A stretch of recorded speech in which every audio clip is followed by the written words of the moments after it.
Good afternoon on what is a warm, bright and sunny day. It is Wednesday the 1st of May and I'm in the reading Nook with a nice hot cup of tea.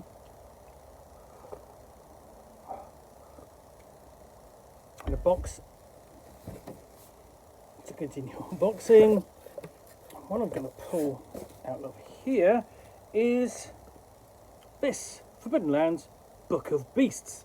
So, by the Nightwalkers, get up. These beasts are mere chickens.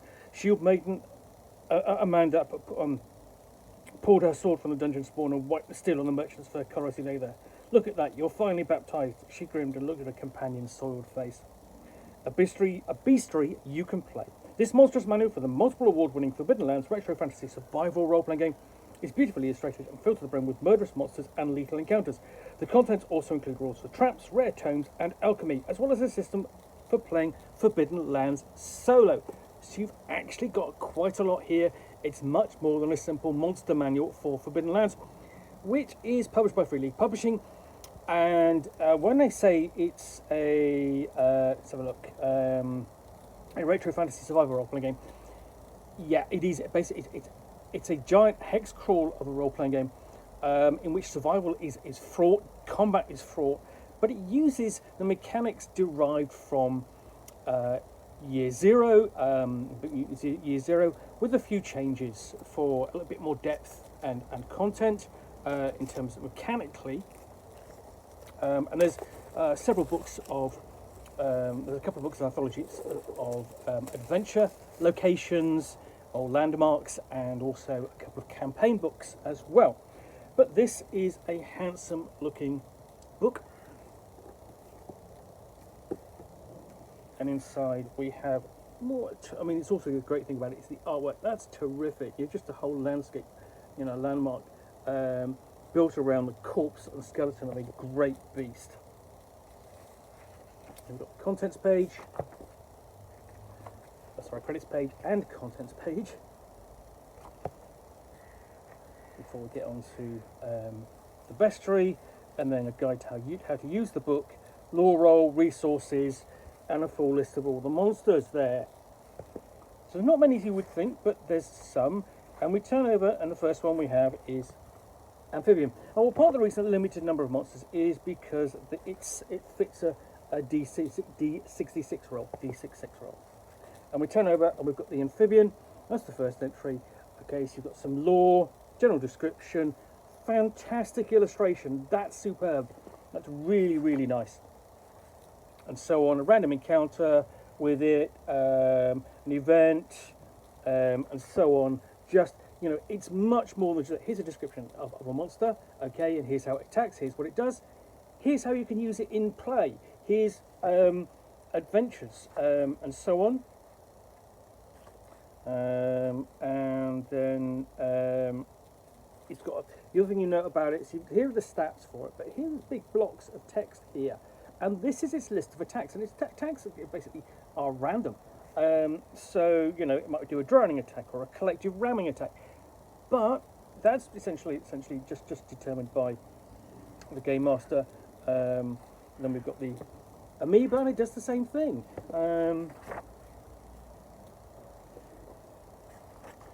And he's got more attacks on a bigger table there. Basilisk. I'm going to just go through showing this artwork and the layout. It's really clean and tidy.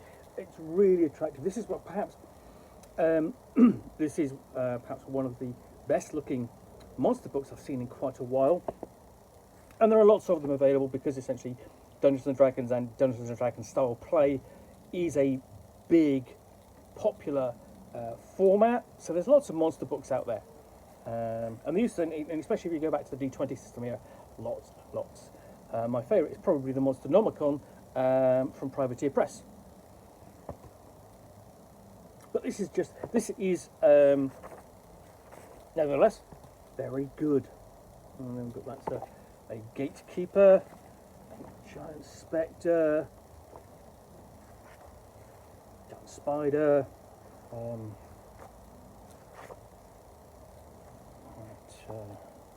And this is actually quite detailed, so you've got hatchling attacks, adult male, so you've got different types in here. Then elder female, so on, just lots of options on there. Greater golem, imp, iron dragon, Mara, Drake. So these are lots of really quite big, dangerous monsters. And there's the version of the mummy, completely unlike what we think of as a traditional mummy. I mean, of course, we think of that as the Egyptian mummy wrapped up in essentially bandages. Nature spirit and possessor. Mighty rock troll, shapeshifter, Scolopendra, it's a new one to me, swarming death, and Tupelak,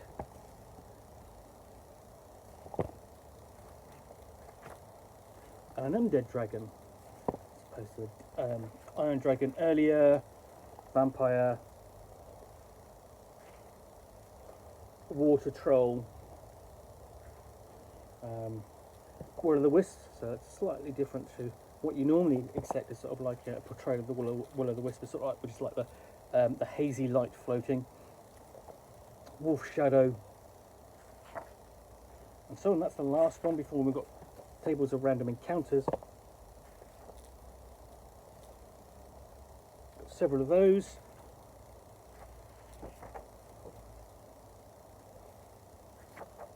It's actually got quite a lot of those, 36 of those. And then we move on to the Game Master's tools. So this includes table of traps, and then books, ballads, and grimoires. So you've got, you can add a sort of like that aspect to the play. You've got tables of those. Rules for handling more details on journeys, but I mean already with Forbidden Lands there's quite a detailed set of mechanics for making journeys. You know, they're perilous enough, as is actually you know, exploring a landmark. And then we have further rules for strongholds. Now, part of the play in Forbidden Lands is the establishment of a stronghold. In the core book, you know, there you've got a region set up to play in, to explore. You know, the core book is self-contained. You don't need to play anything else. But there are expansions, and one of the first locations you go to is a abandoned castle, which you then begin to turn into a stronghold to further exploration. And then, you know, rules for potions and poisons, including alchemical potions, artifacts in the game, you know, so rolling them up, armor, 200 weapons, range 100 weapons, and so on. What's the artifact's oddity? So you can roll on that straight, or you can actually come up with, you know, be inspired by it. And then we have the solo rules.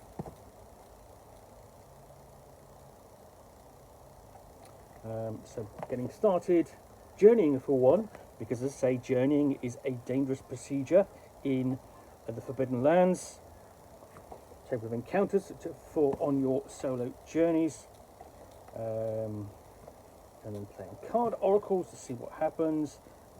Basically used to randomly generate answers to questions and provide further information. And these are organised according to the essentially the area you're going to. So, you know, it could be wilderness oracles, kin oracles, so on. How to handle combat in a solo play and social interaction. That's probably the biggest hurdle, and so on. And even how to play solo with others. And then we've got those lore tables, you know, excerpts repeated at the back from the individual monster entries. So, and then of course, lastly, we've got the index. So that is the Book of Beasts for Forbidden Lands. which is a thoroughly lovely looking book. The monsters look great, the artwork is fantastic, and it's got lots of stuff in there for, for the game master to use as well as the monsters. It's just not a simple list of monsters. I think that's terrific. Anyway, hope you've enjoyed this unboxing in the Nook. If you have, then please do click on the like button down below. And of course, if you've got any comments or feedback, I do appreciate you taking the time to post those. And lastly, if you want to be alerted to more unboxings in the Nook, where you'll see me out here with a box containing a book or game, or in this case a bestiary, which I will unbox and chat about to the best extent of my knowledge for roughly 10 minutes or so, all of course accompanied by a nice hot cup of tea, then please do hit the subscribe button down below. Thanks again for watching another unboxing in the Nook. I will be back again soon with another one. Bye for now.